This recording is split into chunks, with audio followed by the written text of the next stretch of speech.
Hello everyone, welcome to stock market training. हमने हमारे पिछले वीडियो में सीखा MFI जब 0 से 20 के बीच में होता है वो ओवर सोल्ड जोन है।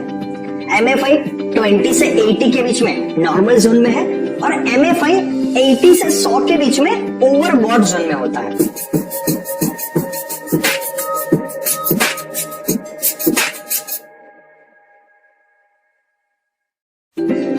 Our today's topic is technical analysis RSI, in which we will cover what is RSI, how is it calculated, how can we use this tool for trading purpose in swing trading.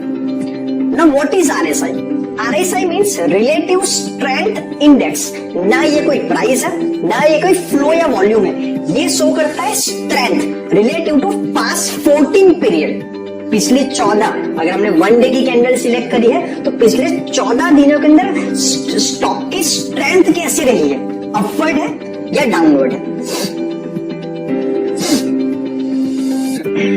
चलिए पहले समझ लेते हैं how is it calculated. तो आपके सामने simple सा formula है 100 minus 100 divide by 1 plus average of upward price charge divide by average of downward price charge. उन दोनों का जो एवरेज है वो आपको स्ट्रेंथ शो करेगा और उसको ये फॉर्मूले के अंदर अप्लाई करेंगे तो मिल जाएगा RSI।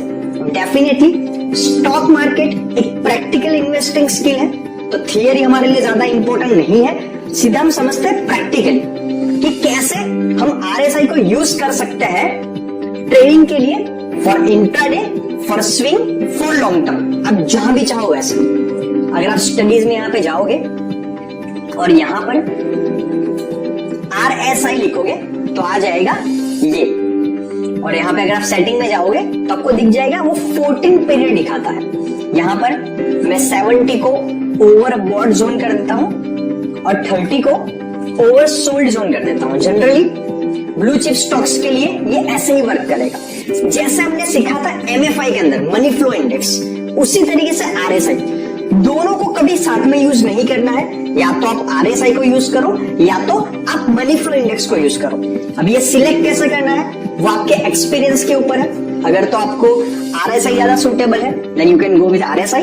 अगर आपको MFI ज्यादा सुटेबल है तो आप MFI को यूज कर सकते हो, लेकिन दोनों को एक कंफर्मेशन के साथ यूज करना है, या तो बॉलिंजर बैंड और MACD। अगर हम कॉम्बिनेशन में यूज करेंगे तो हम डेफिनेटली काफी जबरदस्त प्रॉफिट अर्न कर सकते हैं। जैसे कि हमें पता है इसमें दो जोन बहुत ही इंपॉर्टेंट है। पहला 70 से above, that is overbought zone. अगर तो स्टॉक ज्यादा बॉट हो चुका है, ओवर बॉट का मतलब क्या है, जितना बॉट होना चाहिए था उससे ज्यादा हो चुका है एक्सेस के अंदर, तो डेफिनेटली वो बबल वहां से बस्ट होगा और वो नीचे की रैली देगा ही देगा। एंड ओवर सोल्ड, जितना स्टॉक सेल होना चाहिए था उससे ज्यादा हो चुका है तो ओवर सोल्ड जोन में भी वो ज्यादा समय नहीं रहेगा, वहां से वो वापस बाउंस बैक करेगा ही करेगा। तो यहाँ पे RSI के केस में ब्लू चिप स्टॉक्स के लिए, ब्लू चिप स्टॉक्स कौन से होते हैं, जिनके प्राइस की वैल्यू 400 से 500 के आसपास होती है, जिसमें लोअर या तो अपर सर्किल लगने के चांस ऑलमोस्ट 0 होते हैं। तो RSI के अंदर 70 is overbought zone and 30 is oversold zone.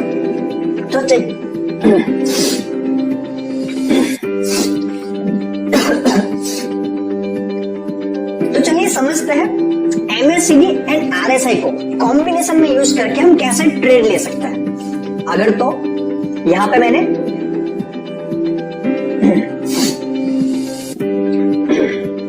तो चलिए समझते हैं RSI relative strength index and MACD, उन दोनों के कॉम्बिनेशन को यूज करके हम कैसे स्विंग ट्रेडिंग कर सकते हैं। मैंने यहाँ पे RBL बैंक का चार्ट ओपन किया है, 1 डे की कैंडल सिलेक्ट करी है, जो कैंडल है वो नॉर्मल है। 1 डे की कैंडल आपको एक दिन के अंदर पूरा सेंटीमेंट, प्राइस अप गया डाउन गया, पूरे न्यूज का सेंटीमेंट शो कर देती है।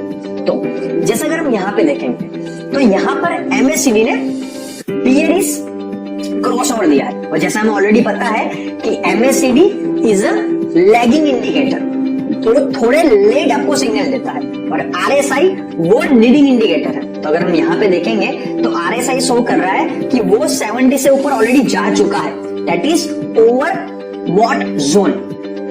तो डेफिनेटली जब भी स्टॉक ओवरबॉट जोन के अंदर है तो वहां से वो नीचे आने की कोशिश करता ही करता है। तो अगर हमने यहाँ पे उसको सेल किया होता 196 की प्राइस के ऊपर, और यहां तक अगर हम बने रहते तो 196 से लेके 160 नियरली उसने 15% प्रॉफिट दिया है 35 to 40 ट्रेडिंग डेज के अंदर, 1.5 महीने के टाइम के अंदर। आप कोई भी बैंक का एग्जांपल लेके चलिए, हम लेते हैं इंडसइंड बैंक का एग्जांपल। अगर यहां पर भी देखेंगे तो यहां पर वो ओवर बॉट जोन में था, MACD ने थोड़ा लेट सिग्नल दिया।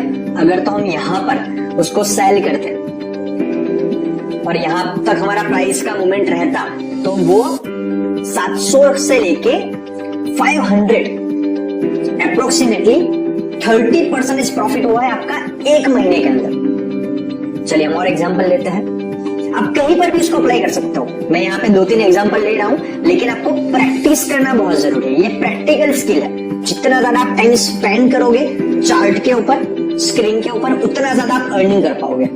अगर हम यहाँ पे देखेंगे तो यहाँ पे ये वो ओवरसोल्ड जोन में था, MACD ने थोड़ा लेट क्रॉस ओवर दिया, लेकिन अगर हम ओवरसोल्ड जोन में यहाँ पे उसको बाय करते अप्रोक्सीमेटली 1800 की प्राइस के ऊपर, तो वो यहाँ से 2100 तक गया हुआ था। Approximately within 10 to 15 trading days उसने आपको 15% इतना प्रॉफिट दिया होता।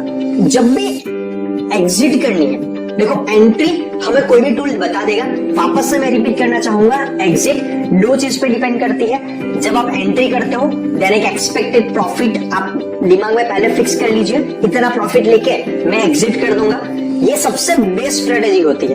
एंड दूसरी कि अगर आप प्रॉफिट में हो, बने हुए हो, तो wait for this sell signal. अगर आप बाई पोजीशन में हो तो आपको जहां पे बियरिश ट्रेंड के सिग्नल मिलते हैं अब वहां पे एग्जिट कीजिए। अगर आप शॉर्ट सेलिंग करके रखे हो तो जहां से ट्रेंड अपवर्ड मूवमेंट देने की शुरुआत कर सकता है वहां पे एग्जिट कीजिए। लेकिन I prefer the first option. आप मेंटली एक प्रॉफिट ऑफ मार्जिन पहले फिक्स कर लीजिए, जो सबसे सेफ ट्रेडिंग होती है, एंड आप बम्पर प्रॉफिट अर्न करोगे। बिकॉज स्टॉक मार्केट में अगर हम ज्यादा लालच करने जाते हैं तो हमारा बहुत बार नुकसान भी हो सकता है। एंड हमें प्रैक्टिस करने के लिए एक एप्लीकेशन भी है, पेपर ट्रेडिंग, जिसमें हम एक्चुअली ट्रेडिंग नहीं करते हैं, बट हम एक ट्रेड लेते हैं जिसमें हमें पैसे नहीं देने होते हैं। तो हमें पता चल सकता है लाइव मार्केट में कि जैसा हम सोच रहे हैं उसके अकॉर्डिंग हमारा प्रॉफिट जा रहा है या नहीं जा रहा है। आप गूगल प्ले स्टोर पे जाके पेपर ट्रेड लिखोगे तो आपको बहुत सारी एप्लीकेशन मिलेगी। तो आई सजेस्ट कि लाइव मार्केट में डायरेक्टली इन्वेस्ट करने से पहले आप पेपर ट्रेडिंग हमेशा कीजिए, डिफरेंट टूल की कॉम्बिनेशन को यूज करके। And once you gain the confidence आप ट्रेड में एंटर हो सकते हो। हम और एग्जांपल लेके चलते हैं। तो अगर हम यहाँ पे ध्यान से देखेंगे तो वो 30 के आसपास आया हुआ था, वहां से उसने बुलिश क्रॉसओवर दिया और उसने 781 से लेके 905 तक, अगर हम 780 नहीं मान के चले एंड 905, वो अप्रोक्सीमेटली 20% जितना प्रॉफिट है विद इन 1 मंथ। तो RSI को कभी इंडिपेंडेंटली यूज नहीं करना है, MACD के कॉम्बिनेशन में ही उसको यूज करना है। दूसरा एक बहुत ही इंपॉर्टेंट पॉइंट, हम एक SBI का एग्जांपल लेके चलते हैं कि 30 एंड 70 ये 2 पॉइंट तो हमारे लिए इंपॉर्टेंट है ही है, लेकिन उसके साथ में अगर हम यहाँ पे ध्यान से देखेंगे तो यहाँ पे SBI ने 48 को एक सपोर्ट बना के रखा हुआ है। तो अगर ध्यान से देखोगे तो ऊपर अगर हम उसको देखेंगे तो सिमिलरली उसने एक साइडवेज जैसा ट्रेंड दिया हुआ है, और जब उसने 40-50 के सपोर्ट को ब्रेक किया यहाँ पर तो स्टॉक यहां से आ गया था सीधा यहाँ पे। तो सिर्फ 30 और 70 का लेवल हमारे लिए इंपॉर्टेंट नहीं है, आप RSI के अंदर भी सपोर्ट एंड रेजिस्टेंस को ड्रॉ करके उसका भी यूज कर सकते हो ट्रेडिंग के लिए। जैसे यहाँ पे 48-50 एक हमारे लिए सपोर्ट है, यहाँ पर उसने उसको ब्रेक किया तो नीचे 30 तक गया, वापस उसने ऊपर आने की कोशिश करी, उसने 50 को ब्रेक किया तो ऊपर यहाँ तक गया 60 तक, वापस उसने ब्रेक किया 50 से नीचे आया। तो जैसे हमने सपोर्ट एंड रेजिस्टेंस का कॉन्सेप्ट सीखा हुआ है, वो कॉन्सेप्ट हम RSI के अंदर भी इंप्लीमेंट कर सकते हैं। तो आज के वीडियो के अंदर हमने सीखा, अगर तो RSI 0 से 30 के बीच में है तो वो उसका ओवरसोल्ड जोन है, RSI 30 से 70 के बीच में है तो नॉर्मल जोन है। उसमें भी हम कौन सी प्राइस पे वो सपोर्ट ले रहा है उसको भी यूज कर सकते हैं ट्रेडिंग के लिए।